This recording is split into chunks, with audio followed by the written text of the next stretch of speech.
Many videos ago, when I was opening up the hose pipes, the intention at that time was to use the plastic anchor and not fully open up the tube for the hose pipe. The idea would have been then that this plastic anchor would be positioned at the opening of the hose pipe on the side of the hull, and then I would just drape the anchor chain into the hose pipe from above, and where the connection is, you would not be able to see it anyway, so it wouldn't matter. However, I've subsequently come to the realization that that will not work. That's because the plastic representation of the anchor is completely incorrect. It doesn't have the shaft that goes through the hose pipe up onto the deck. This can be clearly seen in the photo-etched version. Obviously, with that shaft on the anchor, it won't work without a hole all the way through the hose pipe. The anchor would either have to hang below the opening of the hose pipe on the side of the hull, or if I were to install the anchor up in the hose pipe opening, then of course the shaft wouldn't extend through onto the deck, and I'd have to figure out some kind of complicated method of cutting it off and then trying to reattach to the top. It would just get messy. So it obviously is not something that's going to work. So I've realized that I need to construct these photo etch anchors and then actually drill through the hose pipe openings and fully open them up so that this photo etch anchor can be properly seated through the hose pipe. I typically don't like photo etch anchors because they are very two-dimensional, but in this case I think the photo etch anchor is superior to the plastic one simply because it has the shaft. It is the full anchor, not just the small bit that's exposed at the opening on the side of the ship. These anchors are very simple to construct. It's just a matter of cutting them off the photo etch sprue and then folding them in half. And then at the bottom of the anchor, there's another component that also needs to be folded into half and then attached to its base. Once the photo etch is folded over, I then hold it together with tweezers and then apply extra thin super glue to the edge that gets drawn in via capillary action and bonds the two sides together. The base of the anchor has a small notch in it that fits over the bottom of the anchor itself. Once the base of the anchor is balanced in place, I then apply extra thin super glue to the notch to bond it in place. Construction of the anchors themselves is not the problem. The problem is opening up these hose pipes to accommodate them. The reason why I've been reluctant to do this is because I think it'll be quite difficult to aim through the opening on the deck for the hose pipe and then hit perfectly the location in the opening for the hose pipe on the side of the ship.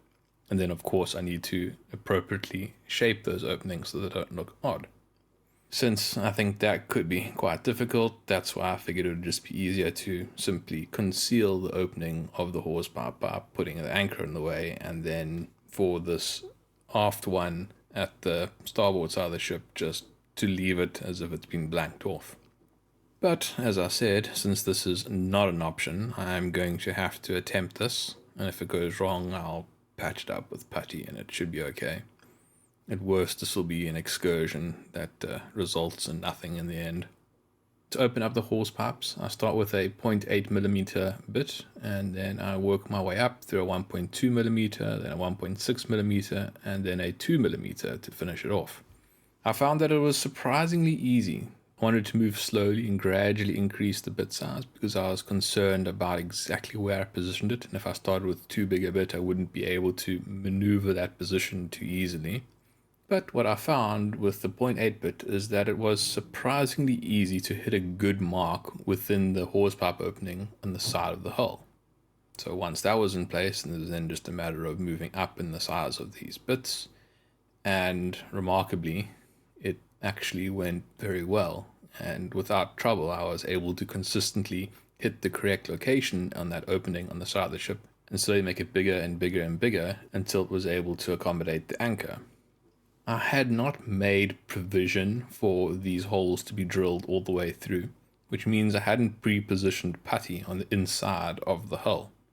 This means that if you look down the opening of the hose pipe, you would see into the cavity on the inside of the hull. That's obviously undesirable, so I used putty to create a shell around that opening. It's not going to be very strong, but then it is not an area that you are going to be able to easily touch. It just needs to be strong enough to survive the anchor being inserted into the hose pipe. To create that shell, I'm using Tamiya plastic putty. A 2mm diameter hole is the perfect size to fit a toothpick, so I'm using a toothpick to apply the plastic putty. Once I have sufficient putty into the hole, I then use Tamiya lacquer thinner to thin down the excess and remove it from the ship. This will remove the paint on the hull, but it will not harm the plastic at all. It also will thin plastic putty. So I just have to be careful not to put on too much and cause the putty that I actually want to retain to turn into mush. Since that first opening worked so well, I then moved on to attempt to repeat it on the starboard side of the ship, starting with the forward hawse pipe. Depending on how this goes, I might also do the aft one, although the aft one is not as necessary since I won't be putting an anchor chain through it. But if I can consistently get this right, I might as well do it on the aft one as well, for consistency and accuracy. It, after all, will be the most visible hawse pipe opening, since there won't be an anchor obstructing it. So, for the forward hawse pipe opening, I follow the same procedure as for the forward opening on the port side of the ship, starting with a 0.8mm bit and then moving up to a 2mm bit. Remarkably, it went the exact same way as for the port side. It was surprisingly easy and cooperative, and didn't require much adjustment for me to get it right. This hardly ever happens. This video is part of a build series on the HMS hood. If you are enjoying this video and would like to see other videos in the build series, then follow the link to the playlist in the cards above. If you have any questions that you would like me to answer, then feel free to post them in the comment section below. And don't forget to subscribe to support the channel. After opening up the hull and before applying the putty, I used a round file to try and better shape the exit of the hawse pipe opening. This was also surprisingly effective. Since that went so well, I'm going to attempt to do the third hawse pipe opening at the bow. And once again, it went surprisingly well. Very little difficulty in getting this right. Starting once again with the 0.8mm bit and working my way up to the 2mm bit. After drilling the hole through the hawse pipe, I use a round file to shape the openings on both the hull and deck sides of the hawse pipe. Once happy with the openings of all the hawse pipes, I then use plastic putty applied with a toothpick to create the shell that will completely enclose that hawse pipe tube. I then use Tamiya lacquer thinner to thin down the excess putty and remove it from the ship.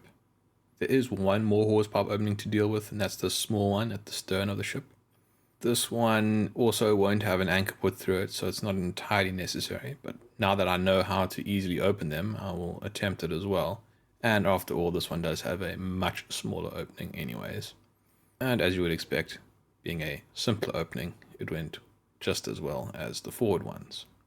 After giving the putty some time to dry, it can then be painted. I'm not going to airbrush this. It will have a slightly different finish to it until I cover it in a matte coat, but knowing that that will be corrected in time, brush painting it will be perfectly acceptable.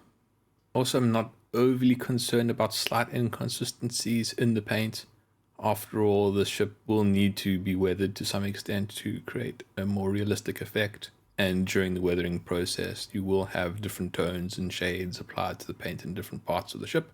So if the base paint has very slight variations on it, it doesn't matter. These are going to be disguised in the weathering process anyway and help improve the overall realism of the model.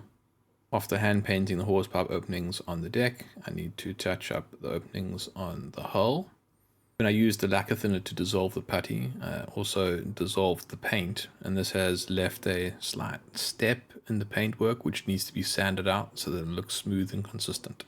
So after giving it a quick sand with 400 grit sandpaper to remove that line, I then respray it with XF53 and complete the opening of the hawse pipes. Here you can see a video of me looking down through the deck, through the openings of the hawse pipes, and as you can see, it has worked surprisingly well. This is about the best outcome I could have expected. You can see that there's a slight difference in the sheen of the paint where I hand painted it, but as I said, once that's covered in a matte coat, it'll become almost invisible, and even if there is a slight variation, it doesn't matter. In the next video, I'll move on to preparing the components that need to be installed on the forecastle deck. If you would like to support this channel or see how the ship looks when it is completed, then please subscribe. Thanks for watching. Cheers.